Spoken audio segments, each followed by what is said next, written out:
Ein Campingausflug mit Freunden.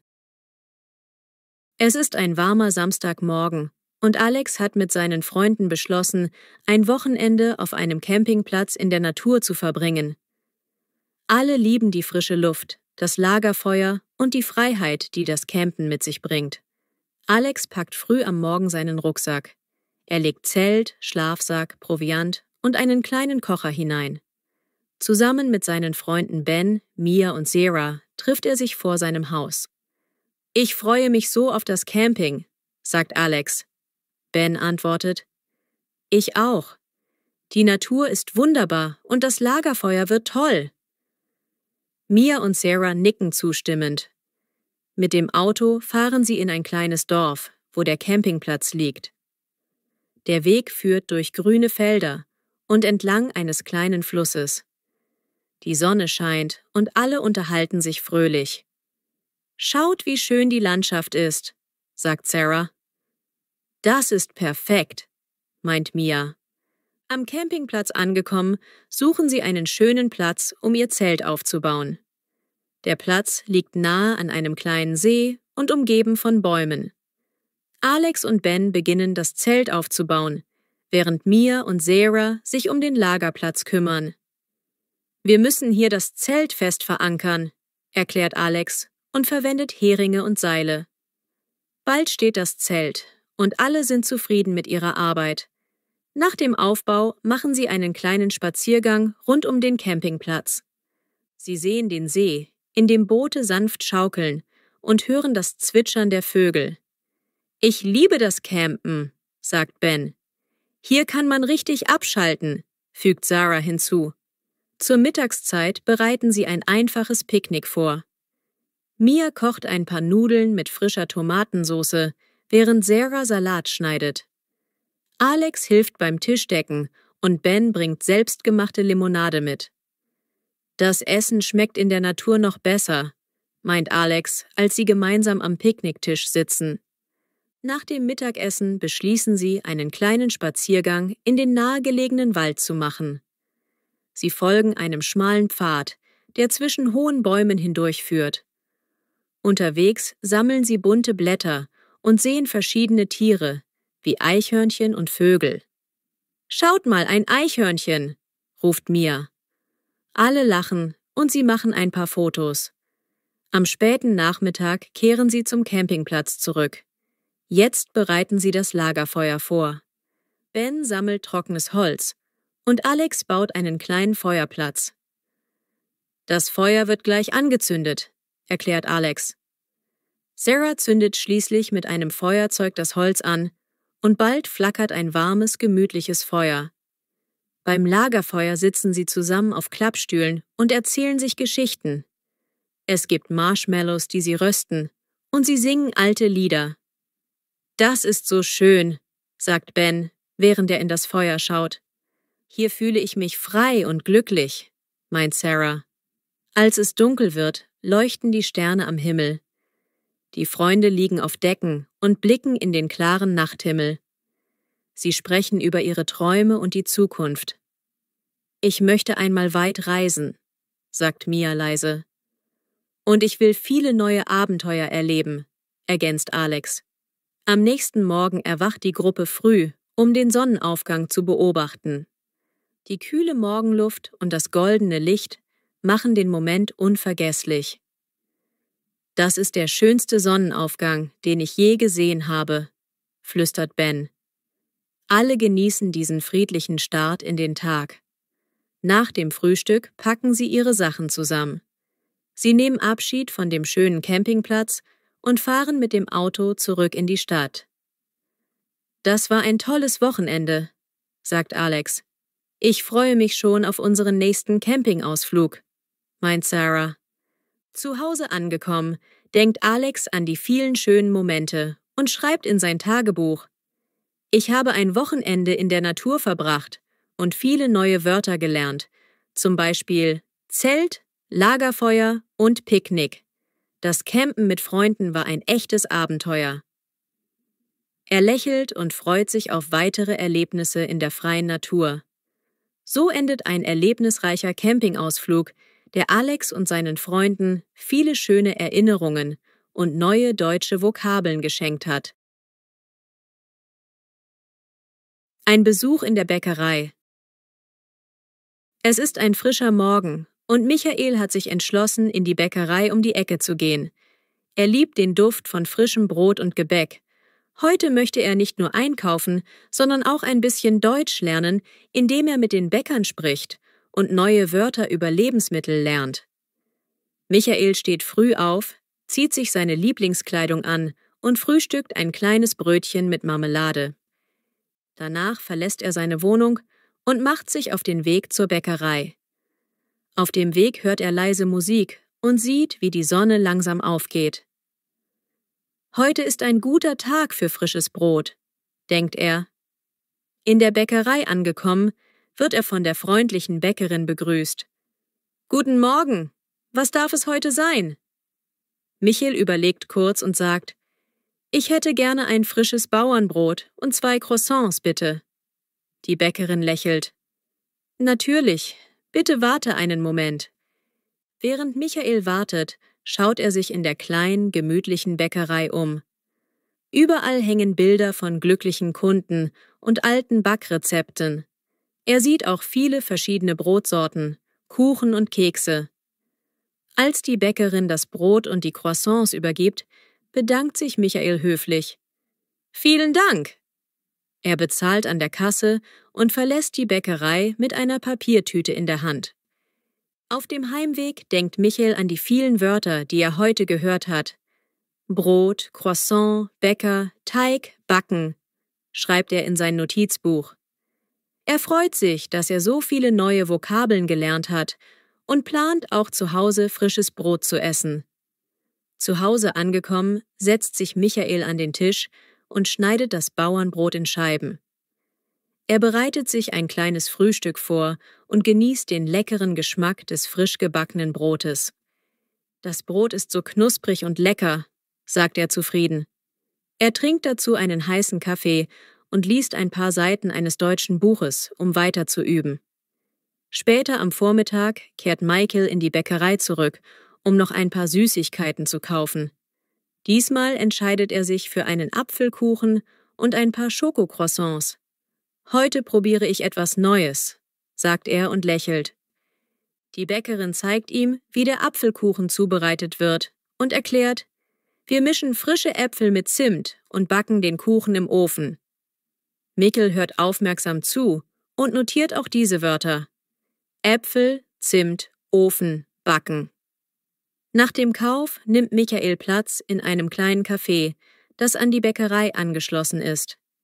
Er isst ein Stück Apfelkuchen und trinkt einen weiteren Kaffee. Während er isst, unterhält er sich kurz mit einem anderen Kunden. »Der Kuchen ist wirklich lecker«, sagt Michael. Der andere Kunde antwortet, »Ja, in dieser Bäckerei ist alles frisch und handgemacht.« Michael freut sich über das Gespräch und merkt sich die neuen Wörter. Am Nachmittag geht Michael spazieren und denkt an den Besuch in der Bäckerei. Er fühlt sich inspiriert, selbst einmal zu backen. »Vielleicht versuche ich es bald, ein Brot zu backen«, schreibt er in sein Tagebuch. Er hat viel über die Zubereitung von Gebäck gelernt und viele neue deutsche Wörter kennengelernt. So endet ein schöner Tag in der Bäckerei, der Michael nicht nur mit leckeren Brotsorten und Kuchen verwöhnt hat, sondern ihm auch geholfen hat, seine Deutschkenntnisse zu erweitern. Ein Besuch auf dem Flohmarkt.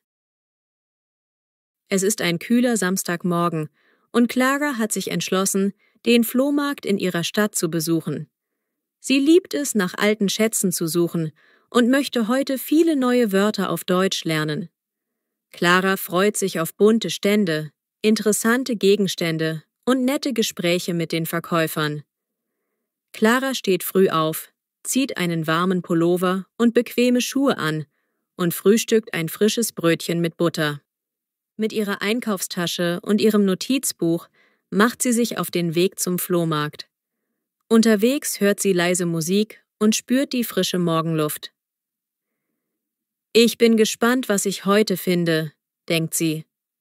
Am Flohmarkt angekommen, sieht Clara bunte Stände mit alten Büchern, Schallplatten, Schmuck, Möbeln und vielen anderen Gegenständen. Überall herrscht reges Treiben und Verkäufer rufen freundlich ihre Waren an.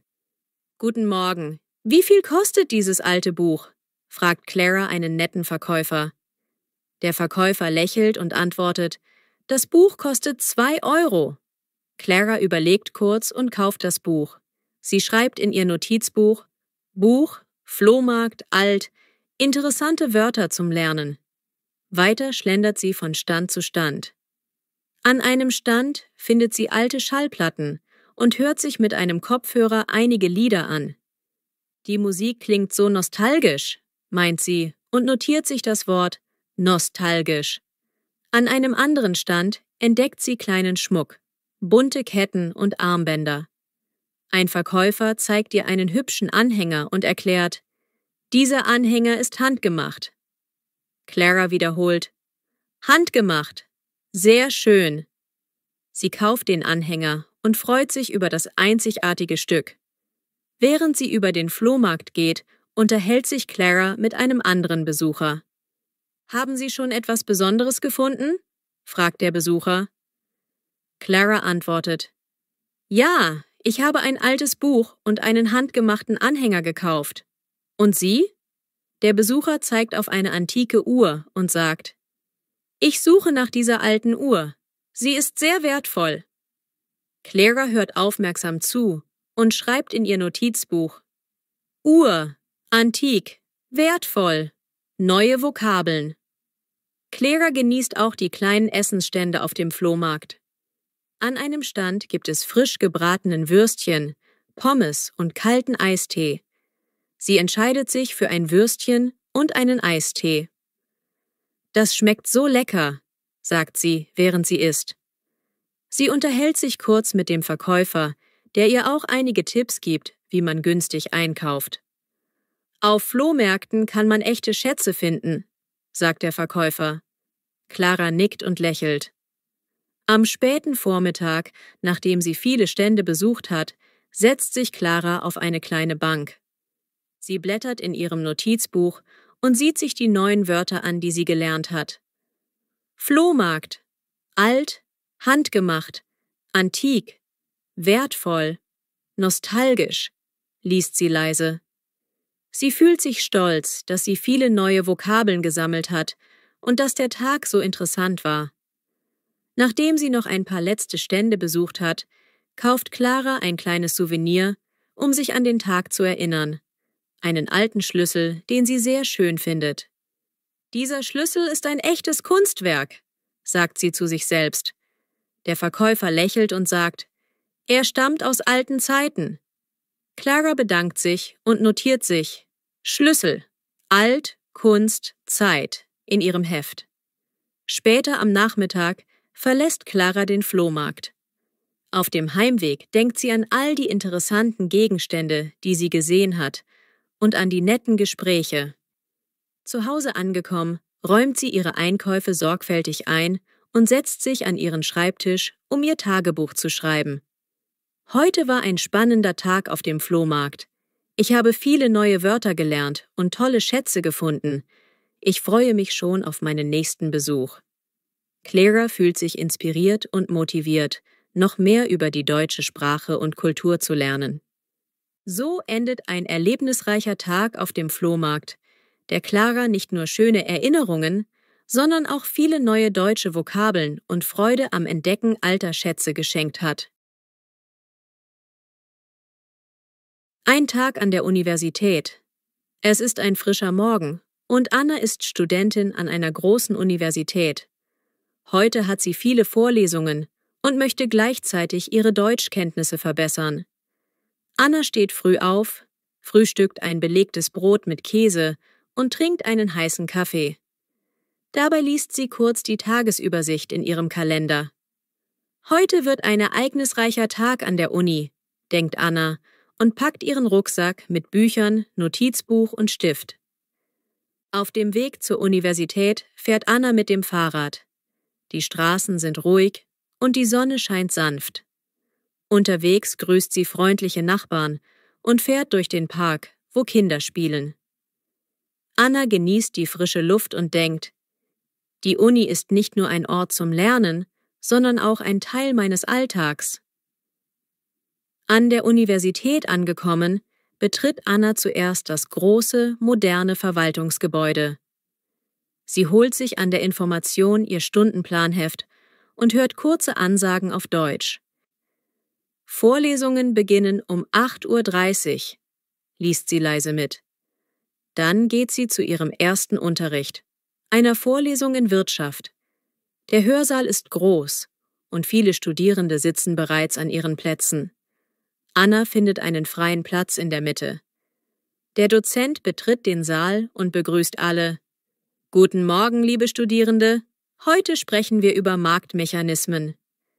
Anna hört aufmerksam zu und schreibt wichtige Wörter in ihr Notizbuch. Markt, Angebot, Nachfrage. Nach der Vorlesung wechselt Anna zu einem Seminarraum. Hier arbeitet sie in einer kleinen Gruppe. Die Aufgabe lautet, einen kurzen Vortrag über ein aktuelles Thema zu halten. Anna fühlt sich etwas nervös, aber ihre Kommilitoninnen unterstützen sie. Lass uns zusammenarbeiten, sagt eine Freundin.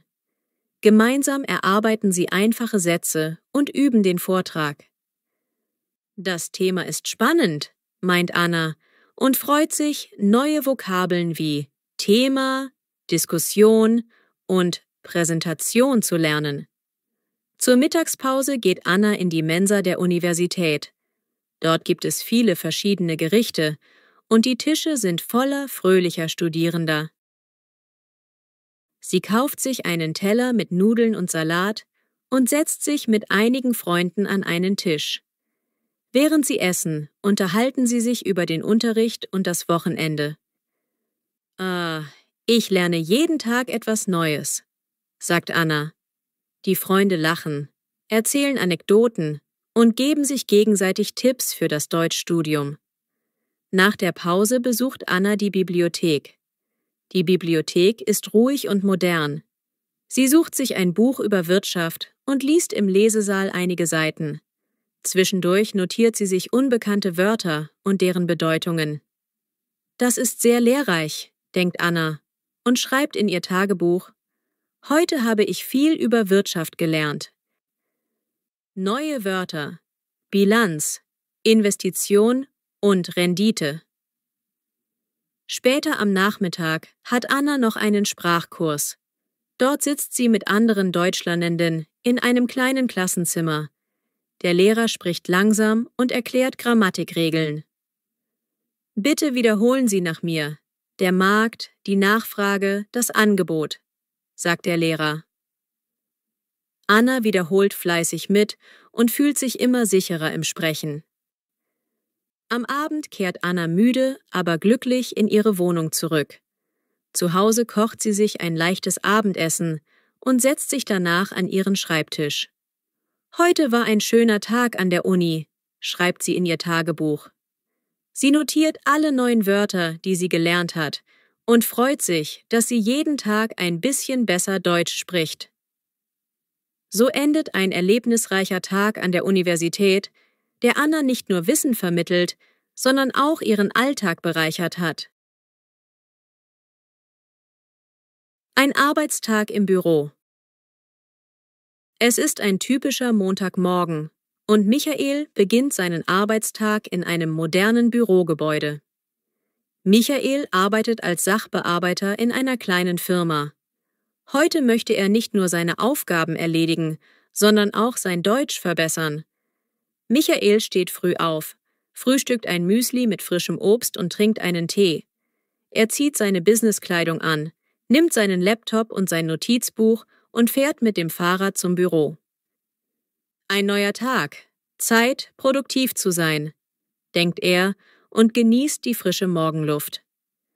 Im Büro angekommen, begrüßt Michael seine Kollegen freundlich. Guten Morgen, alle zusammen. Die Atmosphäre ist ruhig und jeder arbeitet konzentriert an seinen Aufgaben. Mikkel setzt sich an seinen Schreibtisch und startet seinen Computer. Zuerst überprüft er seine E-Mails und notiert sich wichtige Termine. Meeting um 10 Uhr, liest er und schreibt es in seinen Kalender. Sein erster Termin ist ein Teammeeting. Der Raum ist hell und freundlich und alle Kollegen sitzen im Kreis. Der Chef erklärt: Heute besprechen wir die neuen Projekte. Bitte bringen Sie Ihre Ideen ein. Michel hört aufmerksam zu und notiert sich Stichworte wie Projekt, Idee und Teamwork. Er fühlt sich motiviert und beteiligt sich aktiv an der Diskussion. Ich schlage vor, dass wir den neuen Kunden mit einer persönlichen Präsentation überraschen, sagt Michael und erhält zustimmende Blicke von seinen Kollegen. Nach dem Meeting arbeitet Michael an verschiedenen Dokumenten. Er korrigiert Berichte, erstellt Tabellen und schreibt kurze E-Mails. Zwischendurch notiert er sich neue Wörter wie Bericht, Tabelle und Korrektur in sein Notizbuch. Ich lerne jeden Tag etwas Neues, denkt er und freut sich über den Fortschritt. Zur Mittagspause isst Michael in der Kantine des Unternehmens. Dort gibt es täglich wechselnde Menüs. Heute gibt es ein warmes Nudelgericht mit Gemüse. Er unterhält sich mit einem Kollegen über das Essen und übt dabei, einfache Sätze auf Deutsch zu sprechen. Das Essen schmeckt gut, sagt Michael, und sein Kollege antwortet: Ja, es ist gesund und lecker. Am Nachmittag hat Michael noch ein Telefonat mit einem Kunden. Er spricht langsam und deutlich, um Missverständnisse zu vermeiden. Guten Tag, mein Name ist Michael. Ich möchte über Ihr Anliegen sprechen, sagt er freundlich. Der Kunde erklärt sein Problem und Michael hilft ihm geduldig. Vielen Dank für Ihre Hilfe, hört er am anderen Ende der Leitung. Nach dem Gespräch fühlt sich Michael zufrieden, weil er sein Deutsch im beruflichen Kontext anwenden konnte. Nach der Arbeit bleibt Michael noch etwas länger im Büro, um an einem Projektbericht zu arbeiten. Er liest Berichte, fasst Informationen zusammen und achtet darauf, alle Fachwörter korrekt zu verwenden. Ich werde diesen Bericht morgen fertig haben, notiert er in seinem Kalender. Als der Tag zu Ende geht, verabschiedet er sich von seinen Kollegen. Schönen Feierabend, bis morgen! Er schließt seinen Computer und fährt mit dem Fahrrad nach Hause. Zu Hause angekommen, entspannt sich Michael bei einem Buch und notiert in seinem Tagebuch: Heute war ein produktiver Arbeitstag. Ich habe neue Wörter gelernt, wie Meeting, Bericht und Kundenservice. Ich freue mich, wenn ich jeden Tag ein bisschen besser Deutsch spreche. Er fühlt sich zufrieden und stolz auf seinen Fortschritt. So endet ein typischer, aber lehrreicher Arbeitstag im Büro, der Michael nicht nur bei seinen Aufgaben unterstützt, sondern ihm auch hilft, seine Sprachkenntnisse im beruflichen Alltag zu verbessern.